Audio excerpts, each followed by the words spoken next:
할렐루야. 오늘 이 시간에도 우리 하나님의 크고 놀라우신 은혜가 여러분 모두의 삶 가운데 충만하시기를 간절히 기원합니다. 오늘은 권리의 바른 사용, 오늘 본문에서는 권리라는 단어는 나오지 않지만 자유라고 하는 단어가 나옵니다. 이 자유가 바로 권리라고 하는 의미인데, 우리에게 주어진 자유, 우리에게 주어진 권리를 어떻게 사용해야 하는가 하는 것에 대해서 사도 바울이 말한 이 고린도전서 8장의 말씀을 통해서 함께 나누려고 합니다. 여러분, 우리 모두 각자는 다 권리를 가지고 있습니다. 권리라는 말의 의미는 법률적으로는 어떤 생활의 이익을 누리도록 하기 위해 법에 의하여 주어진 힘이라는 뜻을 가지고 있습니다. 다시 말하면 공식적으로 우리 모두에게 주어진 힘이라고 하는 것이죠. 누구나 그것을 사용할 수 있다라는 것을 이야기합니다. 각자는 다양한 지위에 따라서, 다양한 형편에 따라서, 다양한 환경에 따라서 그 권리가 주어져 있습니다. 그러나 중요한 것은 우리에게 권리가 주어졌다고 해서 그 권리를 마음대로 사용해서는 되느냐? 안 된다 하는 것이죠. 그 권리를 함부로 사용할 때 많은 문제가 일어난다는 것을 오늘 성경이 우리에게 말해주고 있습니다. 최근에 아동학대 문제가 사회 문제로 계속 대두되고 있습니다. 요즘에는 학교에 결석을 며칠 이상 하면 경찰관과 또 선생님들이 아이를 찾아서 전국 방방곡곡을 다 찾아다닙니다. 그래서 그 아이가 혹시 버려지지 않았는지, 방치되지 않았는지, 위험에 처하지 않았는지를 찾아내서 조사하는 일들이 요즘 많이 일어나지요. 여러분, 아무리 부모에게 자기가 낳은 자녀라고 해서 부모에게 권리가 주어졌다 하더라도 이 부모의 권리를 남용하게 되면 이 아이에게는 심각한 문제가 일어나게 되죠. 훈육적 차원에서의 매질을 뛰어넘어 학대 수준의 매질을 한다면 이 아이는 고통 속에 빠질 수밖에 없습니다.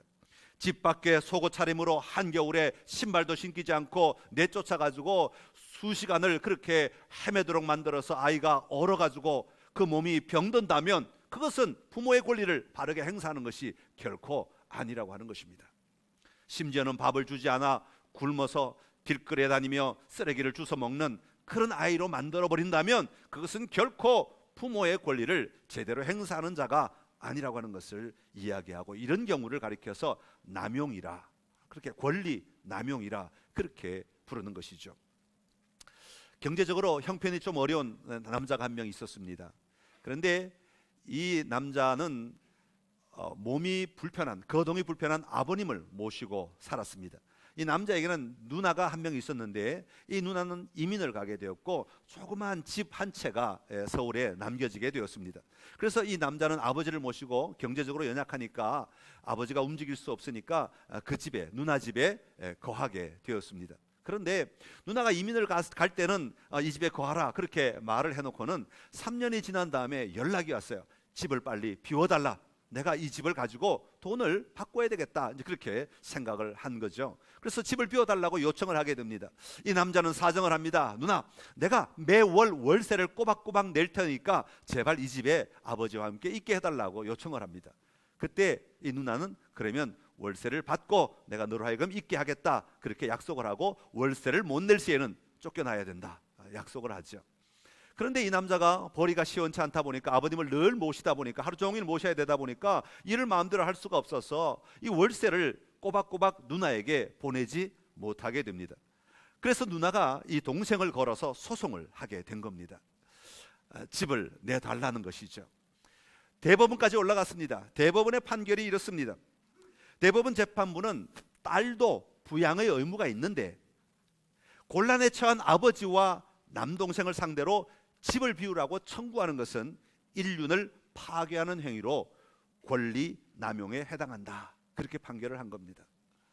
여러분, 집은 자기 집이지만 자기가 누릴 권리가 있고 그 집을 팔아서 자기가 돈을 만들어서 얼마든지 쓸 권리가 있지만 이런 경우에는 권리 남용이 된다는 것이죠.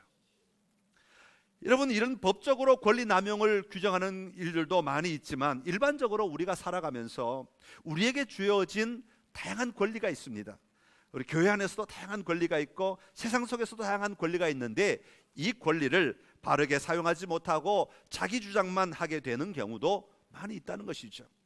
오늘부터 시작되는 8장, 9장, 10장의 이야기는 이런 류의 이야기들을 다 모아놓은 것입니다. 그래서 이런 이야기들, 교회 안에서나 세상 속에서나 믿음의 관계 속에서 주어지는 권리를 사용할 때 우리가 무엇을 먼저 고려해야 할 것인가, 무엇을 먼저 생각해야 할 것인가 하는 것을 바울이 우리에게 알려주고 있는 내용입니다. 오늘 이 말씀을 통해서 우리에게 주어진 이 권리가 무엇이고 이 권리를 어떻게 사용하는 것이, 무엇을 먼저 고려해야 하는 것이 성숙한 믿음을 가진 사람들의 삶인지를 함께 살펴보고 우리의 삶의 자리에서 아름답게 승리하는 선창의 모든 가족들이 다 되시기를 간절히 기원합니다. 첫 번째로 사도 바울은 교회 안에서 어떤 문제에 부딪혔을 때 우리의 권리를 바르게 사용하기 위하여 고려해야 할 사항은 지식보다 사랑이라고 말하고 있습니다. 한번 따라하겠습니다. 지식보다 사랑. 오늘 본문 안에서 나타나는 갈등의 배경은 이런 것입니다. 당시에 고린도에는 이 신전이 많이 있었습니다. 그래서 많은 사람들의 삶의 터전이 이 신전을 근거로 해서 삶을 살아갔습니다. 그런데 이 신전이라고 하는 것은 무엇입니까? 이 신들에게 제사를 지내는 것이죠. 제사를 지낼 때 그냥 제사를 지내는 것이 아니라 제물을 가지고 가는데 대부분의 제물이 뭐냐면 짐승을 잡는 것입니다. 그래서 짐승을 잡아서 제물로 바치게 되면 3분의 1은 태우고 3분의 1은 제사장에게 주고 나머지 3분의 1은 그것에 참여한 사람들이 먹거나 아니면 그것을 가지고 가도록 이렇게 허락이 된 것이죠. 그런데 문제는 많은 사람들이 이 제물을 바치고 난 다음에 자기들이 나누어 준 남은 음식들, 먹을 수 있는 고기를 자기들이 다 먹을 수 없으니까 대부분 그것을 시장에다 내다 파는 거예요. 그래서 시장에서 내다 팔아서 돈으로 만들어서 자기들의 생활을 살아가게 되는 것이죠. 당시 사람들을 크게 두 부류로 나눌 수 있습니다. 한 부류는 지배층이라고 하는 것이고 한 부류는 이 서민층으로 나눌 수 있습니다. 지배층인 경우는 언제나 돈을 많이 가진 사람이, 돈을 구할 수 있는 사람, 권력이 있는 사람, 힘이 있는 사람입니다. 그러다 보니까 이 사람들은 평소에 늘 고기를 쉽게 사 먹을 수 있는 사람이에요. 매일 밥상에 고기가 떨어지지 않는 사람.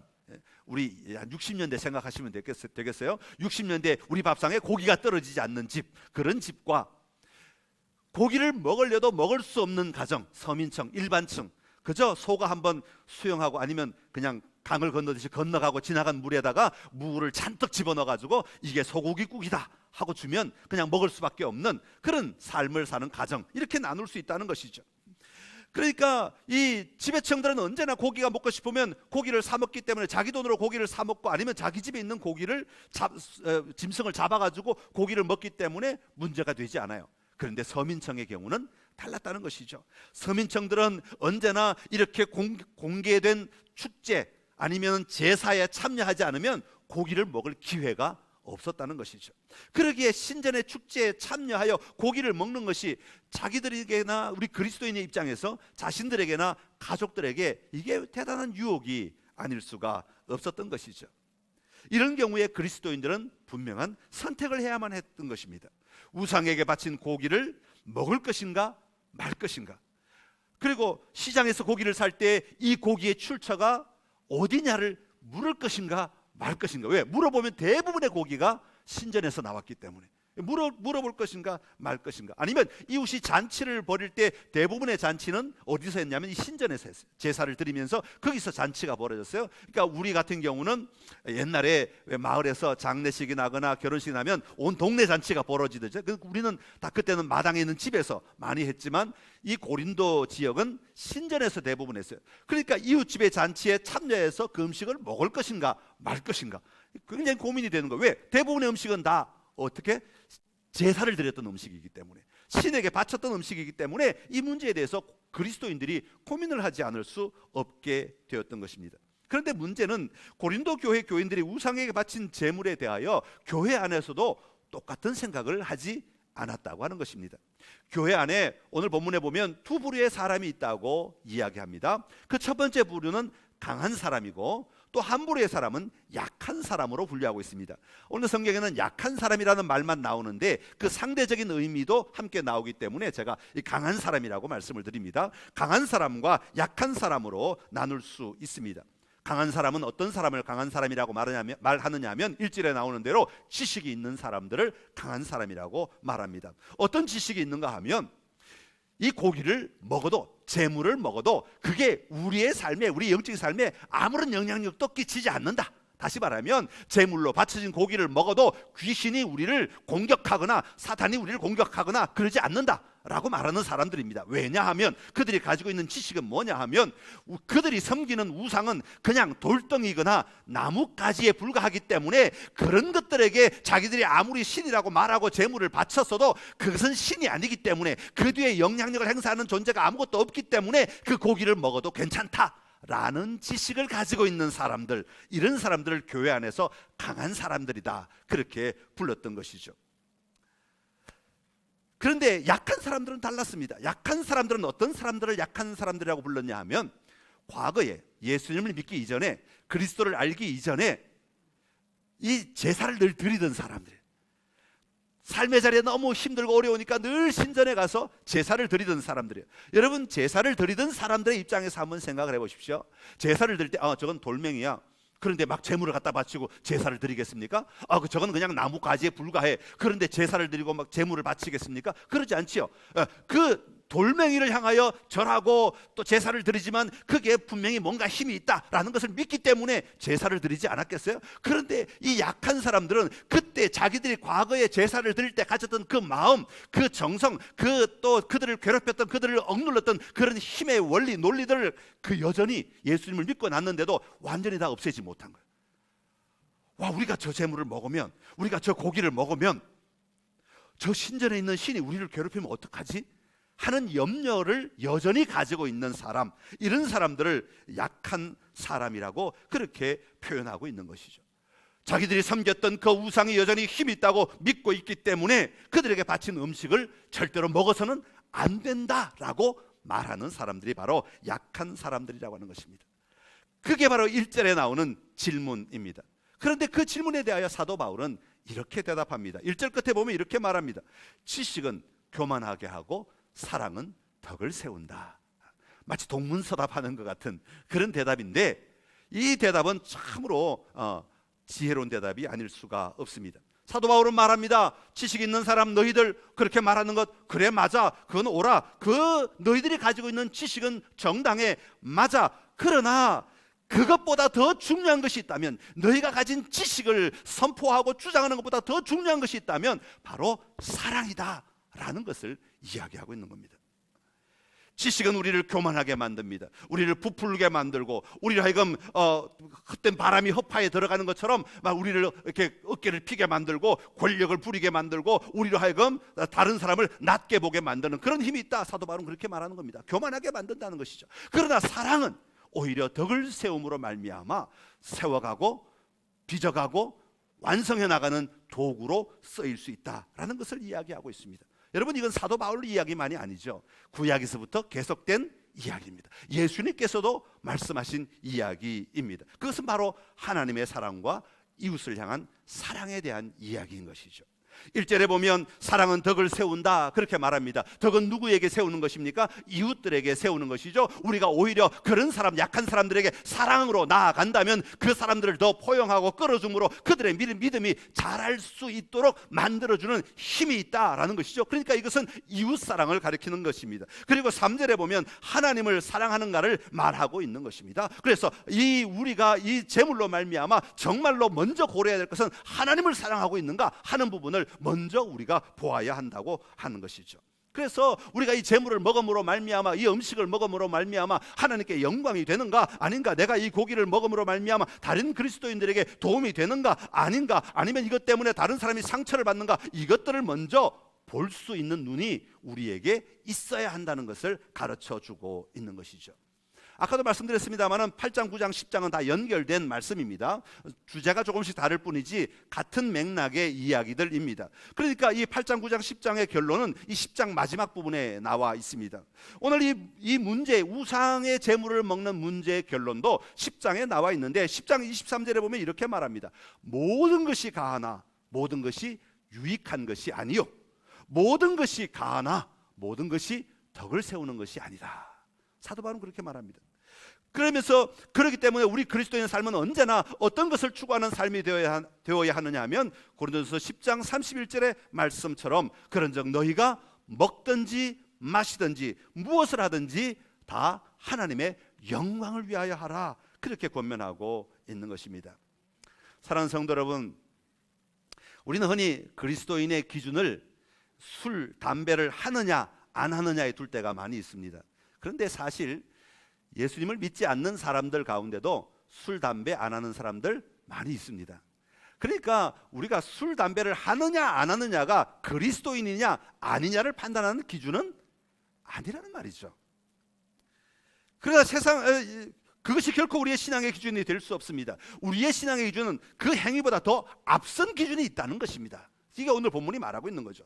그것은 뭐예요? 바로 하나님을 사랑하고 다른 사람을 사랑하느냐라고 하는 것이, 그게 먼저 사랑함으로 말미암아, 하나님을 사랑함으로 말미암아 하나님께 영광을 돌리느냐, 그리고 사람들을 사랑함으로 말미암아 그 사람들 속에 덕을 끼칠 수 있느냐, 이게 먼저 되는 개념이라고 하는 것을 우리에게 가르치고 있는 것이죠. 그렇다고 술, 담배 하는 것이 옳다, 그 얘기를 하는 것이 아니라 그것보다, 그렇게 육체적인 행위보다 앞선 것이 있기 때문에 그 앞선 것을 먼저 볼 수 있어야 한다는 것이죠. 그리고 그것을 가지고 우리의 갈등을 풀어가기 시작할 때 우리의 갈등은 풀어지기 시작한다는 것을 말하는 것입니다. 오늘 여러분 안에, 여러분의 삶의 자리에 우리의 사랑으로 말미암아 덕을 세우는 일들이, 사랑으로 말미암아 여러분의 문제를 해결하기 시작하는 그런 삶의 자리가 열려지게 되시기를 간절히 기원합니다. 두 번째로, 이런 문제에 부딪혔을 때 우리의 권리를 바르게 사용하기 위해 고려해야 할 것은 바로 한 분 하나님이시다. 사도 바울은 그렇게 말합니다. 한번 따라합시다. 한 분 하나님. 4절에서도 사도 바울은 지식 있는 사람들의 주장을 인용하면서 시작하고 있습니다. 우상은 세상에 아무것도 아니며 또한 하나님은 한 분밖에 없다. 이 말은 이 지식 있는 사람, 강한 자들이 이야기한 것입니다. 한 분 하나님밖에 안 계시기 때문에 우상은 실체가 없다. 그러니까 우상의 제물 먹어도 그건 아무 문제가 되지 않는다. 제사를 드린 제물을 먹어도 아무 문제가 되지 않는다. 이게 이제 강한 자들의 이야기라고 말씀을 드렸죠. 지식 있는 사람들의 이야기입니다. 사도 바울도 이 말에 동의합니다. 맞아, 그 말 맞는 말이야. 우상 자체는 아무런 의미가 없는 한 조각의 나무에 불과한 것에 대하여는 조금도 의심의 여지가 없습니다. 사도 바울도 분명히 동의합니다. 그러나 문제는 뭐라고요? 약한 자들이라는 것이죠. 약한 자들의 모습입니다. 약한 자들의 신앙입니다. 약한 자들이 믿고 있고 고백하고 있는 그 내용들, 그것이 문제가 되는 것이죠. 그래서 5절에 보면 당시 고린도 교회에서는 어떤 이야기들이 많이 있었는가 하면, 하늘에나 땅에나 신이라 불리는 자가 있어 많은 신과 많은 주가 있다라고 믿고 말하는 사람들이 많이 있었다는 것이죠. 왜? 사회 환경이 그런 논리를 믿고 있기 때문에 그런 생각을 가지고 있는 사람들이 많이 있었다는 겁니다. 7절에도 이것을 보충하여 말합니다. 7절에서 진실은 어떠하든지 그들 삶의 자리에서 얻은 정보들과 관습들과 습관들로 인하여 우상을 섬기면서 그 속에 신들이 실제로 존재한다고 믿었던 그 믿음을 여전히 가지고 있는 사람들이 많이 있다는 것이죠. 예를 들면 우리가 교회 나와서 옛날에 무당 구슬하고 미신을 섬길 때 거기에 신들이 있어, 거기에 능력이 있어, 거기에 힘이 있어, 그걸 여전히 믿고 있으면서 그래도 나는 하나님을 믿을래, 이렇게 선택하는 경우들을 이야기할 수 있어요. 여전히 과거에 내가 믿어왔던 것들을 인정하면서 또 새로운 하나님에 대한 지식을 가지는 것들을 이야기하고 있는 것입니다. 이런 사람들 앞에서 우상의 제물을 마구 먹어버리면 그들의 약한 양심에 문제가 일어나서 그들의 믿음조차, 그들이 소유한 작은 믿음조차 흔들리게 되고 어려움을 당하게 된다라는 것을 말하고 있습니다. 이와 같이 이 강한 자들과 약한 자들, 이 양자를 다 가르치기 위해 사용한 구절이 바로 6절의 말씀입니다. 우리 6절은 하나님이 누구신가를 설명하고 있는 부분인데 6절의 말씀을 우리 함께 같이 읽겠습니다. 그러나 우리에게는 한 하나님 곧 아버지가 계시니 만물이 그에게서 났고 우리도 그를 위하여 있고 또한 한 주 예수 그리스도께서 계시니 만물이 그로 말미암고 우리도 그로 말미암아 있느니라. 아멘. 오늘 본문에서 사도 바울이 분명하게 선포하고 있는 것은 한 분 하나님이시다라는 것입니다. 왜 이 한 분 하나님을 강조하고 있겠습니까? 지금 세상에는 많은 신, 많은 주가 있다고 말하니까 아니야, 그건 진리가 아니고 진짜는 한 분 하나님이야 라는 것을 먼저 이야기합니다. 그런데 문제는 뭐냐면, 중요한 건 뭐냐면 한 분 하나님이라고 하는 지식만 가지고는 양쪽을 다 설득을 할 수 없기 때문에 사도 바울은 부가적으로 이 한 분 하나님이 누구신가를 구체적으로 소개하고 있습니다. 그 첫 번째가 뭐냐면 우리 한 분 하나님은 우리의 아버지가 되시는 분이시다, 그렇게 말합니다. 우리는 그분의 자녀가 되고 그분은 우리의 아버지가 되신다고 말하고 있습니다.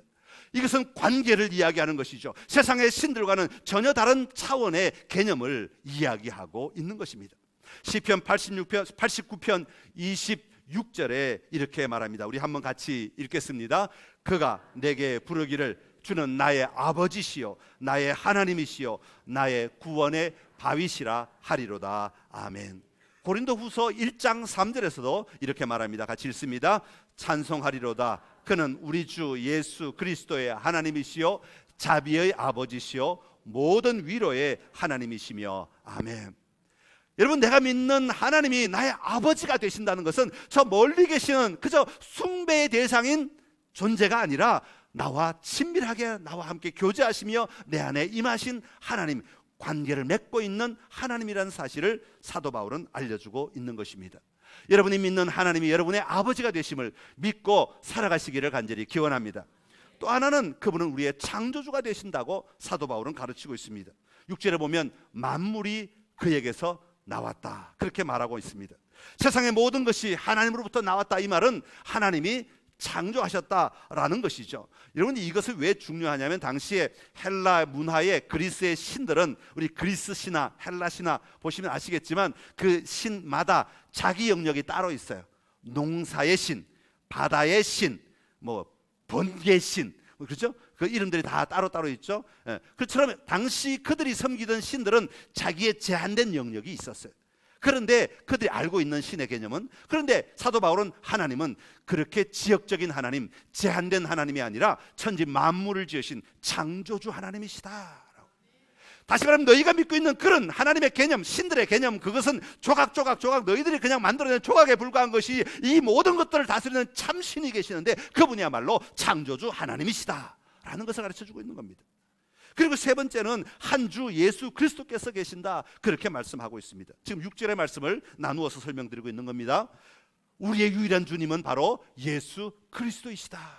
다시 말하면 나의 주인은 예수 그리스도이시다. 나의 주님은 예수 그리스도이시다. 나를 구원하실 나의 메시아는 예수 그리스도이시다 라는 사실을 가르쳐주고 있는 것입니다. 여러분, 이것은 무엇을 말합니까? 우리의 삶은 우리가 가지고 있는 지식에 의해서만 움직여지거나 행동하는 것이 아니라 우리가 믿는 나의 하나님이 누구신가에 대하여 분명한 믿음의 고백으로 움직여지는 삶이 되어야 함을 말하고 있는 것입니다. 사랑하는 성도 여러분, 한 분 하나님에 대한 바른 인식이 오늘 우리 안에 있기를 간절히 기원합니다. 강한 자들은 한 분 하나님에 대한 지식에만 머물러 있지 아니하고 살아계신 나의 아버지로, 오늘도 내 안에 역사하시는 나의 주님으로 내 안에 일하시는 하나님 아버지를 누리는 삶이 되어야 한다고 간접적으로 사도 바울은 강한 자들에게 이야기하고 있습니다. 또한 동시에 약한 자들에게는 다른 우상들에게 우리의 마음을 빼앗기지 말고 더 이상 헛된 것들을 그 여전히 붙들고 살아가지 말고 참된 하나님, 창조주 하나님, 참으로 오늘도 우리와 함께 하시며 다스리시는 그 전지전능하신 하나님을 만나고 누려라 라고 약한 자들에게 요청하고 있는 것입니다. 오늘 여러분의 삶의 자리에 지식으로 살아가고 있는 신앙들이 있다면 하나님을 나의 아버지로 믿고 모시며 예수 그리스도를 나의 주인으로 섬기며 관계 속에 살아가는 은혜가 있기를 간절히 기원합니다. 또 하나, 옛날에 믿던 여러 신들에 대한 이해들로 말미암아 하나님에 대하여 제대로 알고 있지 못하다면 우리 하나님이야말로 전지전능하신 하나님이시고 천지 만물을 지으신 하나님이시고 오늘도 나의 주인 되신 하나님이시고 나를 영원히 구원하실 하나님이심을 분명히 믿고 고백하며 나아가는 은혜가 여러분에게 있기를 간절히 기원합니다.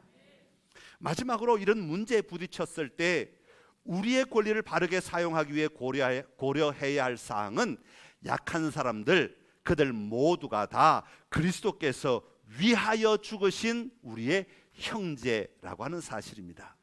한번 따라합시다. 그리스도께서 위하여 죽으신 형제.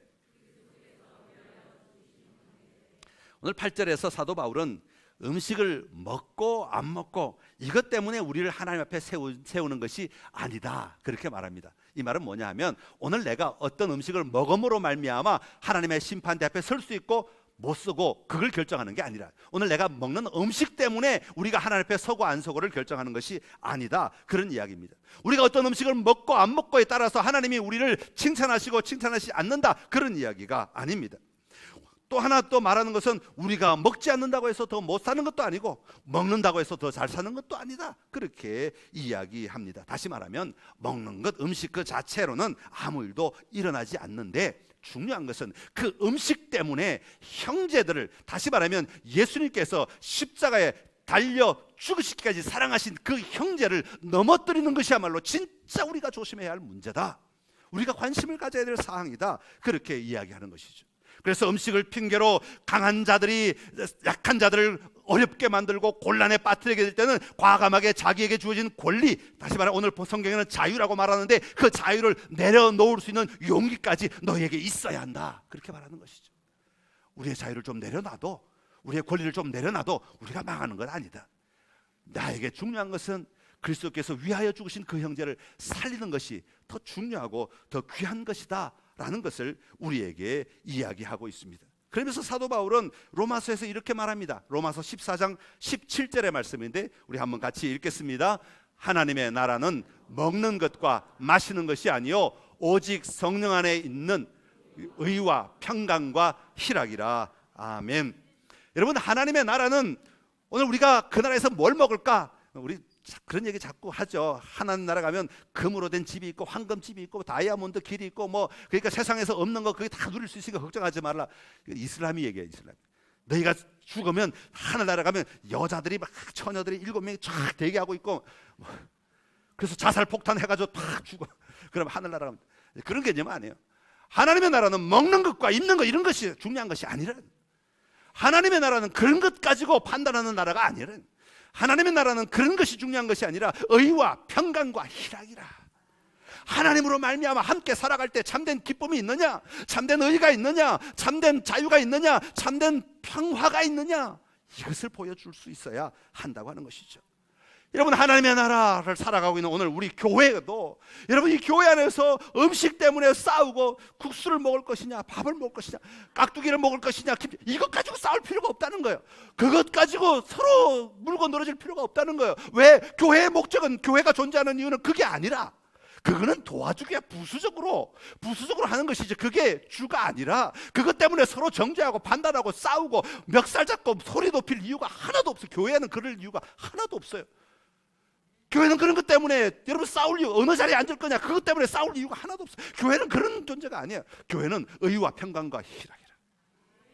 하나님의 나라이기 때문에 여기서 하나님의 의를 누릴 수 있느냐, 여기서 정말 하나님이 주신 참된 평화를 누릴 수 있느냐, 참된 평안을 누릴 수 있느냐, 내가 너희에게 주노니 나의 평화, 그리고 너희에게 참된 하늘의 기쁨이 있느냐, 이것을 찾으라고 말하는 거죠. 여러분, 하나님의 나라인 여러분의 가정에서, 여러분 왜 양말을 이렇게 벗어나서 왜 이걸 안 먹어, 이것 때문에 싸울 이유가 하나도 없어요. 여러분의 가정이 하나님의 나라라면 여러분의 가정 안에서 뭘 추구해야 되냐, 의와 평강과 희락을 추구해야 되는 거예요. 내가 어떻게 하면 내 권리를 좀 내려놓고 그리스도께서 위하여 죽으신 저 형제를 위하여, 남편을 위하여, 아내를 위하여, 자녀들을 위하여 내 권리를 좀 내려놓고 내가 그들을 위하여 희생할 수 있을까? 이게 하나님 나라의 가치, 우리가 먼저 고려해야 될 사항, 우리가 먼저 붙잡아야 될 가치라고 말하고 있는 것입니다. 왜요? 그래야 의와 평강과 희락이 일어나기 때문에 그렇습니다. 그럼 오늘 우리의 삶의 자리가 왜 자꾸 팍팍해져 가고, 우리 그리스도인들이 왜 자꾸 감정적으로 메말라 갑니까? 우리가 추구하는 것들이 자꾸 달라지기 때문에 그래요. 하나님이 추구하라고 말씀하신 것을 추구하지 아니하고 세상이 추구하라고 하는 것들에 관심이 자꾸 빼앗기다 보니까 돈 하다 보니까 돈에 우리 마음이 다 빼앗겨버려요. 그래서 조금이라도 그냥 10원이라도 내가 손해보는 거 있으면 콩나물값 10원이라도 더 깎으려고 그냥 막 소리를 막 질러요. 그런데 옆에 지나가다가 누가 권사님 하고 부르면, 아이고 왜 불러, 돈 깎고 있는데 왜 권사님이라고 불러, 창피하게. 창피한 줄 알면 하지 말아야지. 여러분들이 가는 자리마다 의와 평강과 희락이 나타나야 되는데 가서 분쟁이 나타나고 소리가 높아지고 싸움이 일어난다면 그건 하나님의 나라를 잘못 살고 있는 거다 말이죠. 음식 때문에 강한 자들이 내 권리로 너희들 내가 알고 있는 이 지식 가지고 말하는데 먹어도 괜찮아, 근데 약한 자들이 넘어진다면 아이 먹지 말라 말, 그 자리에서 집에 가서 먹고 그 자리에서 먹지 말라고. 약한 자들 앞에서 먹지 말라고. 음식을 아예 먹지 말라는 얘기가 아니라, 고기를 아예 먹지 말라는 얘기가 아니라, 그런 지식이 있으면 너희 알아서 집에서 먹어. 괜찮아. 사도 바울도 얘기해요. 괜찮아. 그거 먹는다고 죽지 않아. 그거 먹는다고 하나님 나라 못 가는 거 아니야. 그거 먹는다고 하나님이 심판하지 않아. 그러나 약한 자들이 넘어진다면 그것 때문에 하나님이 너희를 다스리실 것이야. 이해가 되십니까? 우리가 뭘 먼저 가치를 붙잡아야 될 것인가? 우리 믿음의 삶의 자리에서 뭘 먼저 봐야 될 것인가? 지식보다 사랑이다. 한 분 하나님에 대한 바른 인식이 있어야 된다. 그리고 그리스도께서 위하여 죽으신 형제를 먼저 배려하고 고려하는 자들이 되어야 한다는 겁니다. 사랑하는 선창의 가족 여러분, 여러분들이 가는 곳마다 평화가 일어나기를 간절히 소망합니다. 여러분이 가는 곳마다 기쁨이 넘쳐나기를 간절히 기원합니다. 야, 날 따라와. 그러면 기쁠 거야. 그게 아니야. 내가 죽어줄게. 너희를 위해 줄게. 그러면 기쁠 거야. 오늘 여러분의 삶을 통하여 하나님의 나라가 오늘 우리 가운데 임하시는 것을 보게 되기를 간절히 소망합니다. 기도하겠습니다. 참 좋으신 우리 하나님 아버지, 은혜를 감사합니다. 오늘 우리를 부르셔서 하나님의 나라의 백성으로 삼아주시니 감사합니다. 오늘 우리가 가진 지식도 많고 우리가 가진 경험도 많고 우리가 쌓아온 여러 가지 경력도 많지만, 그러나 믿음이 약한 자들 앞에서 우리가 어떻게 해야 하는가, 무엇이 더 중요한가를 다시 한번 고려할 수 있는 은혜가 우리에게 있게 하여 주시옵소서. 지식보다 사랑이 더 중요하다는 것을 우리가 절대 놓치지 않게 하여 주옵소서. 사랑으로 덕을 만들어낼 수 있는 은혜가 우리의 삶의 자리에 있게 하여 주옵소서. 한 분 하나님에 대한 풍성한 지식, 바른 지식, 관계 속에서 맺어진 아름다운 지식을 우리가 소유하기를 원합니다. 어떤 지식을 가졌다고 하나님을 만난 것이 아니라 그 하나님을 내 삶 속에 함께 교제하며 누릴 때 그 하나님을 만난 것인 줄로 믿습니다. 또한 아버지, 그리스도께서 위하여 죽으신 형제들을 먼저 배려할 수 있게 하여 주옵소서. 주님의 마음이 어디에 있는지를 먼저 볼 수 있는 은혜가 우리에게 있게 하여 주시옵소서. 그리하여 우리가 가는 곳마다 의와 평강과 희락, 화평이 넘쳐나는 삶이 되게 하여 주옵소서. 예수님의 이름으로 기도드리옵나이다.